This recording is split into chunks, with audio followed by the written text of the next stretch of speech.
नमस्कार। Stock market course for beginners इस course के चौथे लेक्चर में आपका स्वागत है। तो लास्ट लेक्चर में हमने देखा था कि विवेक और योगेश की कंपनी जनरल कंसल्टेंसी को फंडिंग की जरूरत थी और उनके सामने banks, stock market, angel investor और वेंचर कैपिटल ये कुछ ऑप्शंस थे।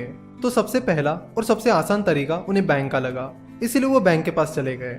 जैसे ही उन्होंने बैंक के ब्रांच मैनेजर से बिजनेस लोन से रिलेटेड बात की तो उस ब्रांच मैनेजर ने उन्हें बताया कि वो बैंक विवेक और योगेश की कंपनी जनरल कंसल्टेंसी को लोन नहीं दे सकती क्योंकि कंपनी के पास उतने कोलैटरल नहीं है, यानी जनरल कंसल्टेंसी के पास सफिशिएंट कोलैटरल नहीं है, यानी गिरवी रखने के लिए सफिशिएंट एसेट्स नहीं है और उनकी कंपनी का वैल्यूएशन भी सफिशिएंट नहीं है, जिसकी वजह से बैंक उन्हें लोन नहीं दे सकती।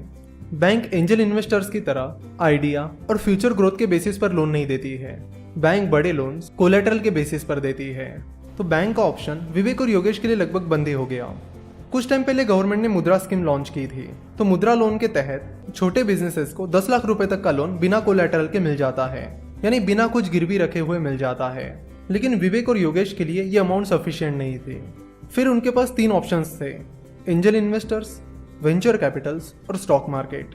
अगर स्टॉक मार्केट की बात की जाए तो early stage startups stock market से पैसा नहीं उठा सकते।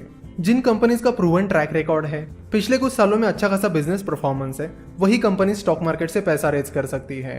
विवेक और योगेश की कंपनी जनरल कंसल्टेंसी एक बहुत ही नई कंपनी थी। वैसे भी स्टॉक मार्केट के जरिए पैसा उठाने की प्रोसेस थोड़ी लंबी और एक्सपेंसिव होती है। जिस कंपनी को स्टॉक मार्केट से पैसा उठाना है उसे पहले इन्वेस्टमेंट बैंक्स को हायर करना होता है, फिर DRHP that is draft red herring prospectus बनाना होता है और उसे SEBI that is securities and exchange board of India जो कि कैपिटल मार्केट का रेगुलेटर है उसे सबमिट करना होता है और फिर आगे ये प्रोसेस चलती रहती है।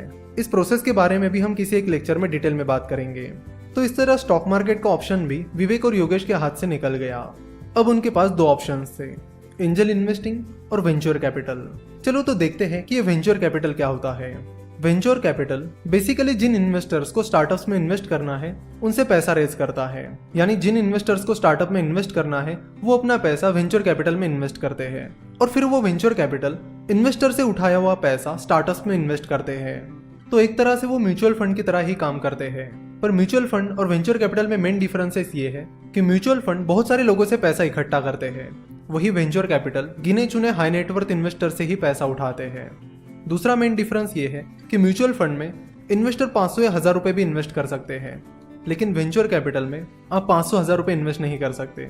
वेंचर कैपिटल सिर्फ हाई नेटवर्थ इन्वेस्टर से ही पैसा इकट्ठा करते हैं, यानी उन्हीं इन्वेस्टर से पैसा इकट्ठा करते हैं जिनकी नेटवर्थ बहुत ज्यादा है। और म्यूचुअल फंड और वेंचर कैपिटल का अगला मेन डिफरेंस ये है कि म्यूचुअल फंड डेट मार्केट और स्टॉक मार्केट में इन्वेस्ट करते हैं, वही वेंचर कैपिटल स्टार्टअप्स में इन्वेस्ट करते हैं। तो फिर विवेक और योगेश फंडिंग के लिए वेंचर कैपिटल्स को अप्रोच करने चले गए, लेकिन बहुत सारे वेंचर कैपिटल्स ने उन्हें रिजेक्ट कर दिया। बहुत सारे रिजेक्शंस के बाद उन्हें पता चला कि वेंचर कैपिटल्स बहुत ही अर्ली स्टेज स्टार्टअप्स में रेयरली इन्वेस्ट करते हैं। वो मेनली ग्रोथ स्टेज स्टार्टअप्स में इन्वेस्ट करते हैं, यानी उन स्टार्टअप्स में इन्वेस्ट करते हैं जिनका बिजनेस मॉडल सेट है और वो कंपनी अब ग्रोथ ट्रैक पर है। विवेक और योगेश की कंपनी अभी तो बहुत ही स्टार्टिंग फेज में थी, ना तो उनका बिजनेस मॉडल सेट था ना ही वो ग्रोथ ट्रैक पर थे, वो तो बस अपने बहुत ही शुरुआती दौर में थे। तो फिर अगला ऑप्शन उनके पास जो था वो था एंजल इन्वेस्टिंग, यानी एंजल इन्वेस्टर्स को अप्रोच करना।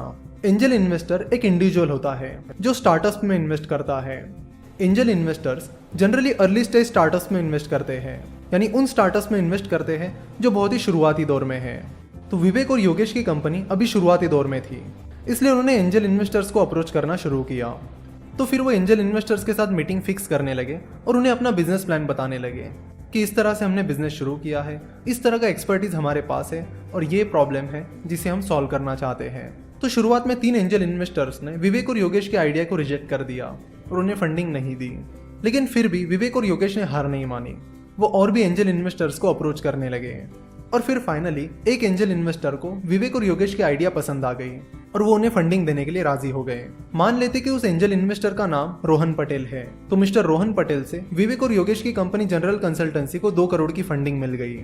तो इस तरह जनरल कंसल्टेंसी को पहली फंडिंग मिल गई। इस फंडिंग की मदद से विवेक और योगेश अपना बिजनेस आगे बढ़ाने लगे, जिसके चलते जनरल कंसल्टेंसी का रेवेन्यू बढ़ने लगा और कंपनी अच्छा परफॉर्म करने लगी। ना सारी चीजें अच्छे से चलने लगी, जिसके चलते विवेक और योगेश को लगा कि उन्हें और फंडिंग उठानी चाहिए ताकि वो अपने बिजनेस को और ज्यादा तेजी से बढ़ा सके। तो इस तरह विवेक और योगेश का बिजनेस अब ग्रोथ ट्रैक पर आ गया था। तो अब आपको बताना है कि विवेक और योगेश नेक्स्ट फंडिंग कहाँ से उठाएंगे, बैंक से, स्टॉक मार्केट से या वेंचर कैपिटल से। तो नेक्स्ट पार्ट में हम इस स्टोरी को आगे कंटिन्यू करेंगे। आशा करता हूँ कि आपको आज का ये लेक्चर पसंद आया होगा। हमसे जुड़े रहने के लिए आप हमें फेसबुक, ट्विटर और इंस्टाग्राम पर फॉलो कर सकते हो। आज का ये वीडियो देखने के लिए और हमारे साथ जुड़े रहने के लिए आपका बहुत बहुत धन्यवाद।